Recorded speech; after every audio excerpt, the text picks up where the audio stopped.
Hello students, hello friends. जो online setup था उसमें कुछ व्यवधान की वजह से इधर कुछ दिनों से मैं जो है ऑनलाइन लेक्चर नहीं डाल पा रहा था। तो आज जो है ऑनलाइन सेटअप की व्यवस्था की गई कुछ धीरे धीरे। आज फिर मैं जो है ऑनलाइन लेक्चर लेकर उपलब्ध हूँ। आज बात करेंगे post Mendelian inheritance, post Mendelian inheritance, या इसी को कह सकते हो न्यू मेंडेलियन।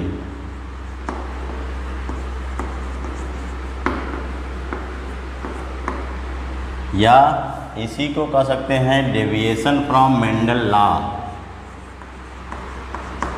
डेविएशन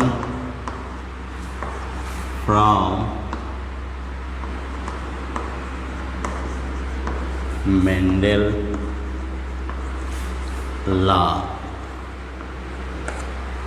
यानी मेंडल के नियमों, डेविएशन फ्रॉम मेंडल यानी मेंडल के नियमों से विचलन, मेंडल के नियमों से विचलन, यानी जिसमें मेंडल के नियमों का पालन नहीं होता है उसे कहते हैं डेविएशन फ्रॉम मेंडल लॉ। या इसी को कहते हैं पोस्ट मेंडेलियन इनहेरिटेंस, यानी जो मेंडल जब तक जो है थे और अपना प्रयोग किए और अपने प्रयोग से जो निष्कर्ष निकाला वहाँ तक जो जेनेटिक का अवधि कहलाता है वो मेंडेलियन इनहेरिटेंस कहलाता है। और मेंडल जब जो है कि मर गए उसके बाद जब उनके नियमों की खोज करके तुम्हें 3 वैज्ञानिक जो है रीडिस्कवर्ड किए थे मेंडल के लॉ को, रीडिस्कवर्ड,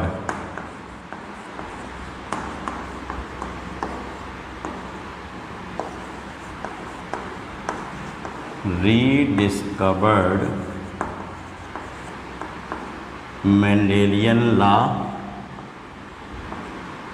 कौन कौन किया था? ह्यूगो डिवरीज,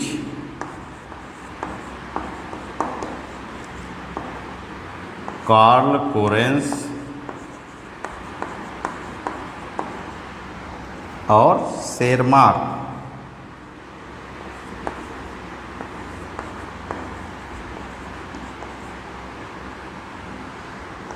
तो मेंडल ने जो अपने जो है एक्सपेरिमेंट किए और उससे निष्कर्ष, गणितीय रूप में निष्कर्ष निकाले, तो उस समय लोगों ने जो है कि ध्यान नहीं दिया। 1864 तक उस पर कोई ध्यान नहीं दिया। तो इसलिए जो है बाद में 1900 में जो है 3 साइंटिस्ट, ह्यूगो डिवरीज, कार्ल कोरेंस और शेरमार्क, इन्होंने जो है मेंडल के नियमों का पुनर्खोज किया। यानी इन्होंने जो है मेंडल के जो निष्कर्ष निकाले थे उस पर प्रयोग किए। तो जो निष्कर्ष मेंडल ने निकाले थे वहीं जो है कि इन लोगों ने निकाले अलग अलग अपने स्थानों में। इसीलिए जो है मेंडल के जो नियमों का प्रतिपादन जो किया था इन्हीं तीनों वैज्ञानिकों ने यानी मिलकर किया था। तो मेंडल के जो नियम थे, प्रभाविता का नियम, पृथक्करण का नियम और स्वतंत्र विहरण का नियम, यानी law of dominance, law of segregation and law of independent assortment, तो वो कहलाता है मेंडेलियन जो है कि इनहेरिटेंस। लेकिन बाद में जो है कि जब इन वैज्ञानिकों ने मेंडल के नियमों का जो है पुनर्खोज कर दिया तो इस पर अन्य जो है देशों में वैज्ञानिकों ने और जो है कि पौधों पर, जंतुओं पर प्रयोग करने लगे। मेंडल ने तो केवल मटर पर अपना प्रयोग करके जो है कि देखा था, लेकिन जब जो है मेंडल के नियमों की पुनर्खोज हो गई तो विश्व के अलग अलग जो है कई देशों में अलग अलग वैज्ञानिकों ने क्या किया, अपना उनके मेंडल के नियमों के सत्यापन के लिए या वेरीफाई करने के लिए क्या किया, प्रयोग करना स्टार्ट किया। तो देखा कि कुछ ऐसे भी जो है कि उदाहरण मिले जिनमें मेंडल के नियमों का पालन होता है, कुछ ऐसे हैं जिनमें मेंडल के नियमों का पालन नहीं होता है। तो जो आज हम लोग बात करेंगे जिनमें मेंडल के नियमों का जो है कि पालन नहीं होता है उसी को कहा गया न्यू मेंडेलियन या नव मेंडलवाद, या उसी को कहते हैं पोस्ट मेंडेलियन इनहेरिटेंस। इसको हम लोग पढ़ेंगे जीन इंटरेक्शन के अंतर्गत, यानी जीन पारस्परिक क्रिया, जीन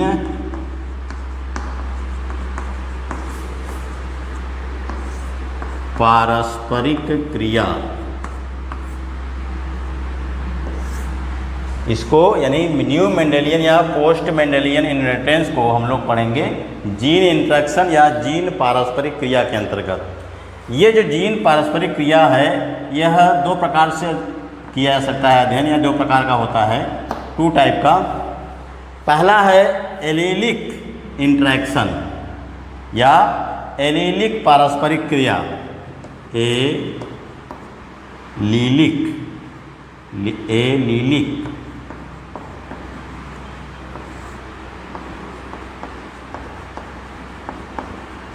पारस्परिक क्रिया। एलीलिक पारस्परिक क्रिया या इसी को बोलते हैं इंट्राजेनिक इंटरेक्शन। एलीलिक पारस्परिक क्रिया या इंट्राजेनिक इंटरेक्शन। इसमें क्या क्या मतलब है? हम लोग जानते हैं कि किसी भी लक्षण के लिए या किसी भी कैरेक्टर के लिए एक जीन होता है और उसके क्या होते हैं? 2 एलील।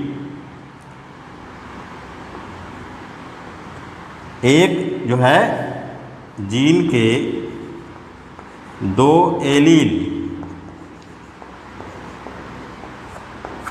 यानी एक ही जीन के 2 एलील कैसे जो है पारस्परिक क्रिया करके जो है कि अंतर यानी मेंडल के नियमों से अंतर लाते हैं वो, और दूसरे जो है एक ही 2 अलग अलग जीन के, यानी मान लो एक जीन ये है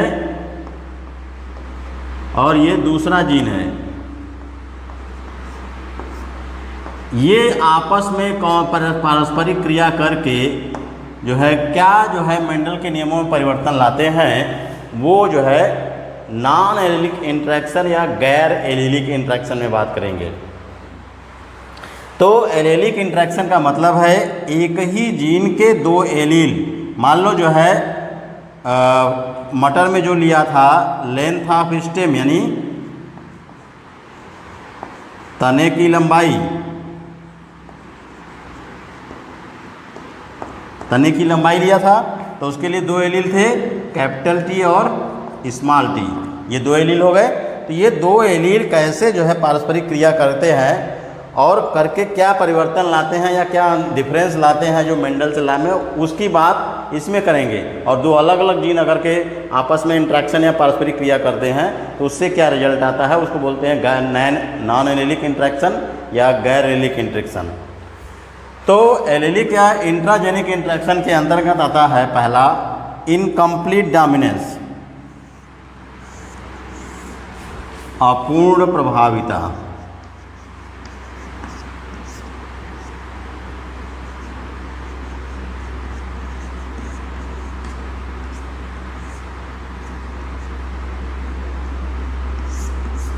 अपूर्ण प्रभाविता, इसमें क्या होता है 2 यानी एक जीन के जो 2 एलील है एक दूसरे के लिए, जैसे क्या है पर क्या है टाल वाला जो है स्मॉल के यानी ड्वार्फ के लिए डोमिनेंट होता है यानी प्रभावी होता है। जब टाल और ड्वार्फ साथ आते हैं तो जो कैरेक्टर किसका डेवलप होता है? टाल का। लेकिन कुछ ऐसे एग्जाम्पल देखे गए हैं जिसमें अगर के 2 यानी डोमिनेंट और रिसेसिव साथ आता है तो ना डोमिनेंट का कैरेक्टर आता है ना रिसेसिव का आता है, बल्कि तीसरा कैरेक्टर डेवलप करता है। यानी अपूर्ण प्रभावता में देखा गया मिराबिलिस जलापा, यानी आर जो होता है लाल पुष्प के का यानी आर जो एलील का पुष्प का कलर लाल आता है और स्मॉल आर के कारण पुष्प का कारण क्या आता है जो है वाइट। लेकिन जब दोनों साथ आते हैं तो न लाल आता है न वाइट, यानी न रेड आता है न वाइट, बल्कि इसको स्थान पर क्या आता है? पिंक।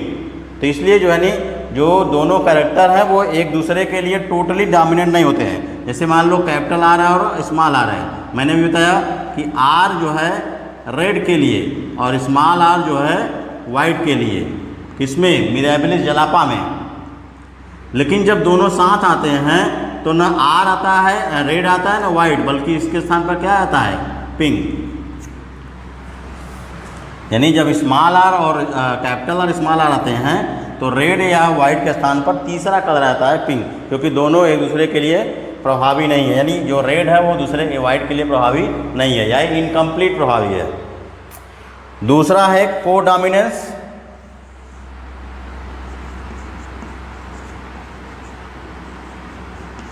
सहप्रभाविता।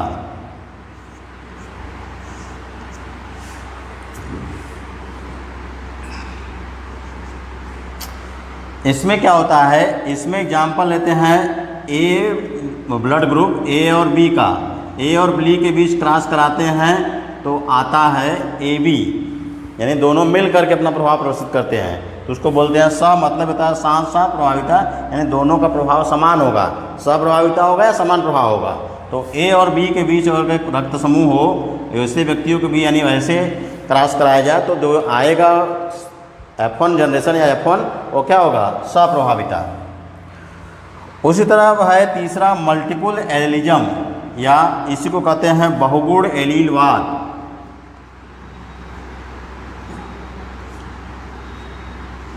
या इसी को कह सकते हो मल्टीपल एलील या बहुगुणता।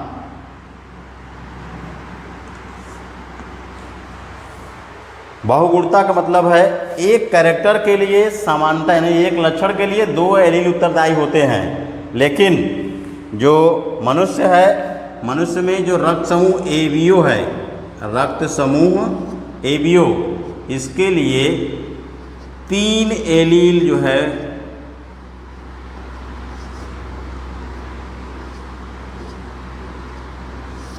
तीन एलील होते हैं, यानी 2 के स्थान पर जो रक्त समूह एबीओ है उसके लिए 2 एलील के स्थान पर, उसके स्थान पर 3 एलील होते हैं, इसलिए इसे क्या कहा गया, बहुगुणता या मल्टीपल एलीज,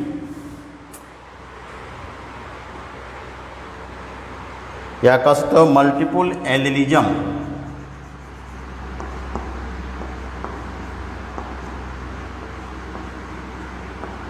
बहुगुणता। और चौथा है मृत्युकारक या लेथल्टी, यानी मृत्युकारक।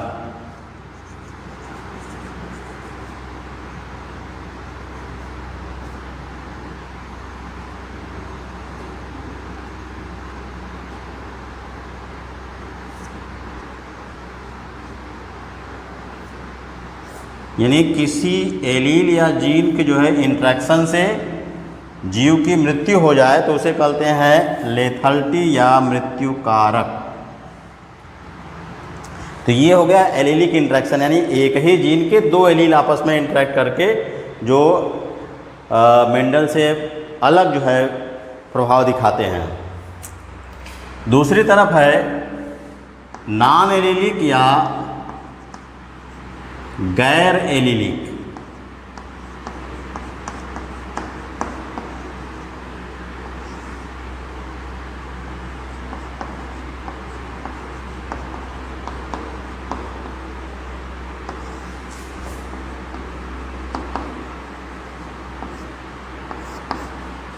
नॉन एलीलिक या गैर एलीलिक पारस्परिक क्रिया, यानी दो अलग अलग जीन, यानी एक कोई और एक जीन है और एक दूसरा जीन है, दोनों आपस में पारस्परिक क्रिया करके दो, यानी जो F2 जनरेशन होता है, जैसे F2 में मेंडल के नियमानुसार जो रेशियो आता है 9:3:1 का, तो उसके स्थान पर कुछ और आता है।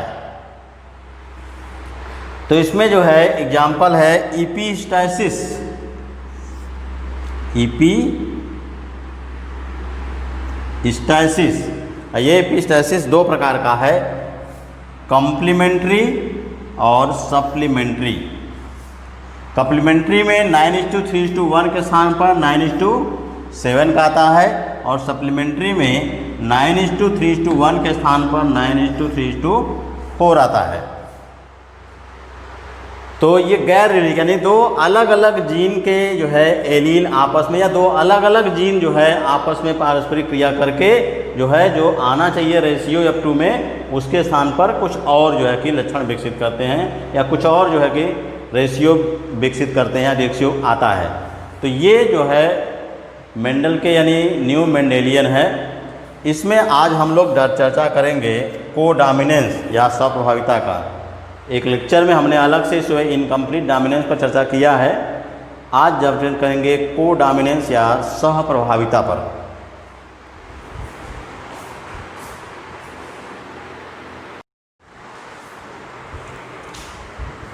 तो स्वप्रभाविता का एग्जाम्पल हम लोग देखते हैं पहले। स्वप्रभाविता के अंतर्गत जो उदाहरण है AB रक्त समूह या AB ब्लड ग्रुप, MN रक्त समूह और sickle cell anaemia, sickle cell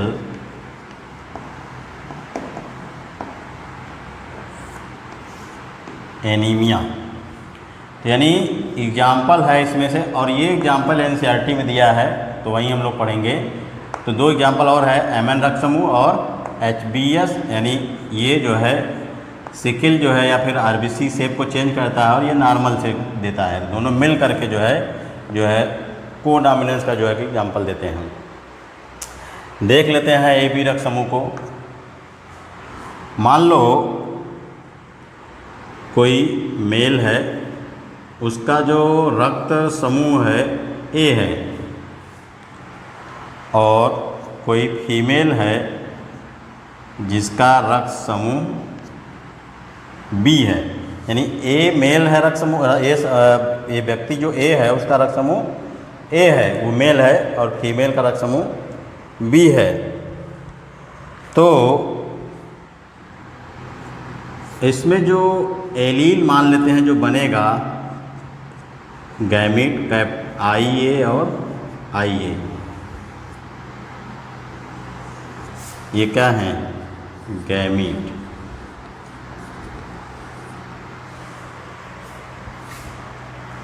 इसमें इसी तरह भी देखते हैं क्या बनेगा, IB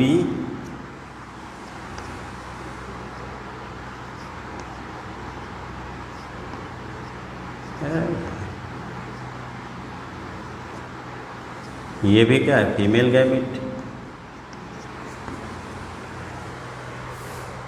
तो जो बनेंगे ये सारे के सारे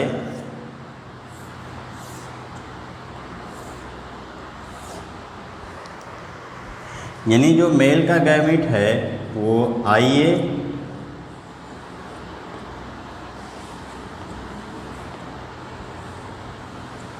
और फीमेल का जो गैमीट है IB।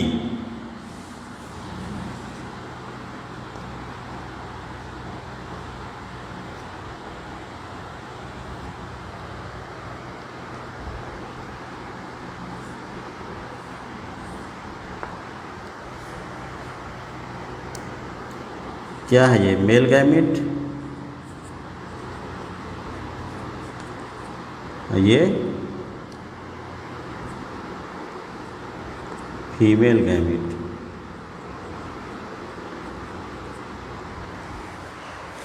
देखो क्या बनेगा, IA IB, ये भी IA IB, क्या बनेगा? IA IB IA IB। यानी सारे जो ब्लड ग्रुप आएंगे वो क्या आएंगे? AB। यानी A और B दोनों मिल करके जो है कि अपना क्या कर रहे हैं? लक्षण प्रदर्शित कर रहे हैं। तो all AB blood group,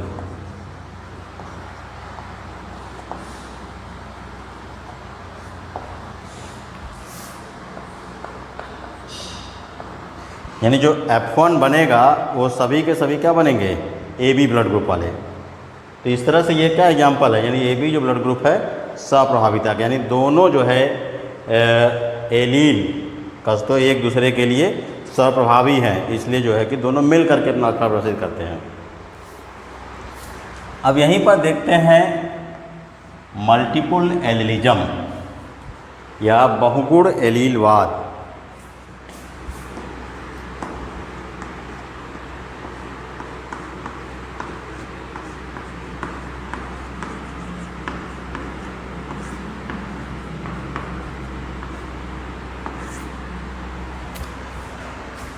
Bahuguna एलीलवाद क्या है? इनहेरिटेंस ऑफ मल्टीपल एलील, यानी बहुगुण एलील के वंशागति को कहते हैं बहुगुण एलीलवाद या multiple inheritance multiple एलिजम, inheritance of multiple allele, यानी वो जो एक से अधिक एलील की जो वंशागति है उसी को कहता है मल्टीपल एलिलिज्म। या मल्टीपल एलील क्या है? Occurrence of more than 2 gene of A, more than 2 allele of A gene. वैसे सामान्यतः जो है एक जीन के, मैंने कहा अभी, एक जीन के 2 एलील होते हैं, एक जीन के 2 एलील, यानी सामान्यतः एक जीन के 2 एलील होते हैं। लेकिन अगर एक जीन के 2 से अधिक एलील हों तब उसे कहा जाता है मल्टीपल एलील या बहुगुण एलील। तो occurrence of more than 2 allele, 2 से अधिक एलील होना किसके? एक जीन के, उसे कहेंगे मल्टीपल एलील। मल्टीपल एलील के जो एग्जाम्पल, बेस्ट एग्जाम्पल है वो है ABO blood group, ABO blood group. इसके अलावा जो है कोट कलर इन रैबिट और आई कलर इन ड्रोसोफिला भी एग्जाम्पल है मल्टीपल एलील का। लेकिन जो एनसीईआरटी है उसमें एबीओ ब्लड ग्रुप दिया है, उसी की हम लोग बात करेंगे। एबीओ ब्लड ग्रुप का जो है एग्जाम्पल मल्टीपल एलिलिज्म में, तो जो एबीओ ब्लड ग्रुप है यानी रक्त का जो समूह है, रक्त समूह, रक्त का टाइप है या रक्त समूह का प्रकार है, वो 4 प्रकार का है। क्या क्या है? ए, बी, ए बी और ओ। इसका निर्धारण कैसे होता है? एंटीजन या प्रतिजन की उपस्थिति और अनुपस्थिति के आधार पर। जो आरबीसी होता है, आरबीसी लाल रुधिर कणिका, लाल रुधिर कणिका के प्लाज्मा मेम्ब्रेन, प्लाज्मा मेम्ब्रेन या कोशिका कला पे ग्लाइकोलिपिड की जो है बनी हुई यौगिक पाई जाती है, वहीं क्या कहलाता है? एंटीजन या प्रतिजन। कहाँ पाता है? आरबीसी के प्लाज्मा मेम्ब्रेन पे। किसका बना होता है? ग्लाइकोलिपिड का, ग्लाइकोलिपिड का बना मटेरियल पाया था, उसी को कहते हैं एंटीजन। तो जिसमें आरबीसी पर एंटीजन ए होगा तो वो रक्त समूह क्या होगा? ए होगा। अगर एंटीजन बी है तो रक्त समूह बी होगा। अगर एंटीजन ए और बी दोनों है तो रक्त समूह ए बी होगा। अगर कोई भी एंटीजन नहीं है आरबीसी पर तो रक्त समूह ओ होगा। अब इस रक्त समूह का या एंटीजन का बनने का निर्धारण कैसे होता है ये समझ लेते हैं। जैसे मैंने बताया कि जो ये रक्त समूह एबीओ ब्लड ग्रुप है, ये एक जीन यानी आई जीन से जो है कि निर्धारित होता है। आई जीन के 3 एलील होते हैं।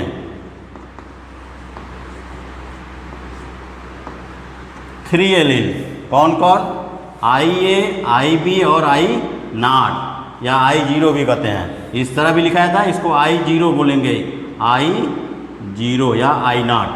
तो 3 और आई जीन है उसके 3 एलील हैं, आई ए, आई बी और आई नॉट। अब ये जो आई जीन होता है इसके प्रभाव से एक एंजाइम जो बनता है ग्लाइकोसिल ट्रांसफरेज, यह ग्लाइकोसिल ट्रांसफरेज शुगर यानी शर्करा का निर्माण करता है। यह शर्करा लिपिड से मिलकर के ग्लाइकोलिपिड बनाता है और यही ग्लाइकोलिपिड क्या है? एंटीजन है। तो इसी एंटीजन की उपस्थिति और अनुपस्थिति के आधार पर रक्त समूह का निर्धारण होता है। तो अगर के जो एंटीजन है एलील हमने जान लिया, आई ए, आई बी और आई नॉट। अब इसका जो जीनोटाइप जान लेते हैं। अगर के रक्त समूह ए है तो जीनोटाइप हो सकता है आई ए या आई नॉट। अगर रक्त समूह बी है तो जीनोटाइप हो सकता है आई बी आई नॉट, यानी ये हो सकता है या तो ये हो सकता है। अगर ए बी है तो आई ए आई बी हो सकता है, और अगर के ओ है तो आई नॉट जीनोटाइप हो सकता है। यानी जो है रक्त समूह जो है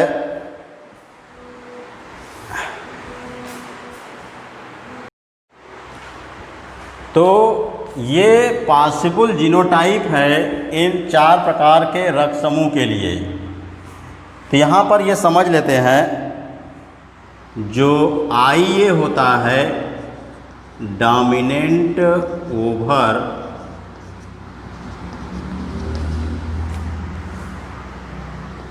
आई नॉट या आई जीरो पर या आई नॉट पे, और जो आई बी होता है ये भी क्या होता है, डोमिनेंट ओवर आई नॉट या आई जीरो। और जो आई ए और आई बी होते हैं, सॉरी ये आई बी, तो आई ए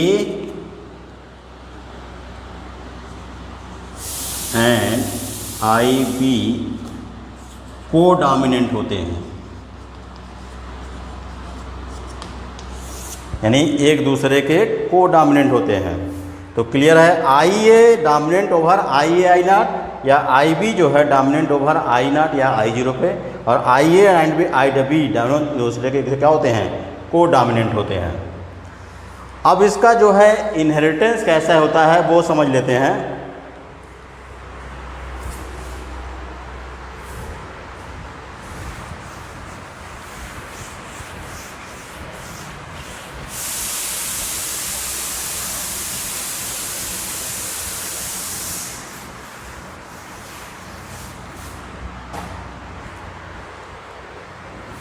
मान लेते हैं कोई व्यक्ति है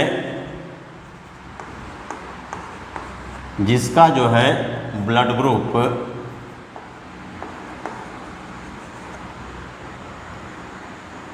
ओ है, और यानी ये कोई है मेल है, और कोई फीमेल है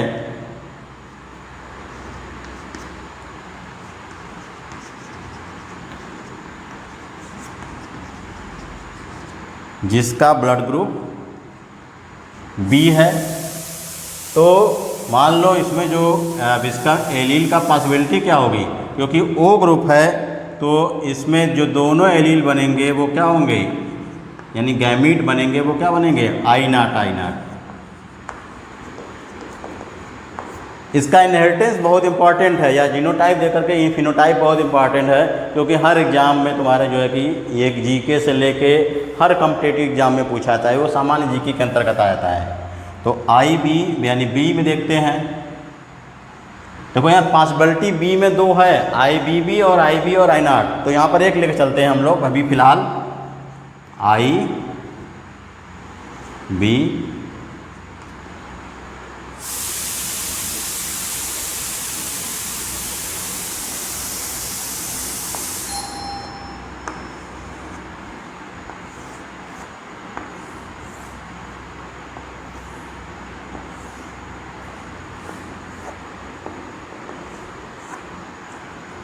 तो मेल गैमीट इधर, फीमेल गैमीट। मेल गैमीट में क्या है, I not I B I B. अब मिला के देख लेते हैं क्या बनेगा, I B I not I B I not, ये भी क्या बनेगा, I B I not I B I not. यानी जो चारों ब्लड ग्रुप बनेंगे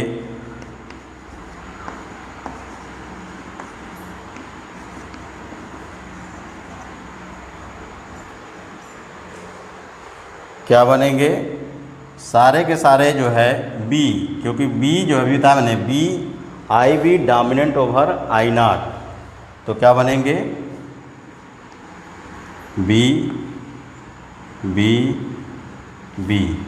तो सारे के सारे ब्लड ग्रुप क्या बनेंगे, बी। यदि फादर का ब्लड ग्रुप ए ओ हो और मदर का ब्लड ग्रुप बी हो तब। एक दूसरी पॉसिबिलिटी भी है, अगर के आई बी और आई नॉट लिया जाए तब जो है बी और ओ आएगा, यानी F1 में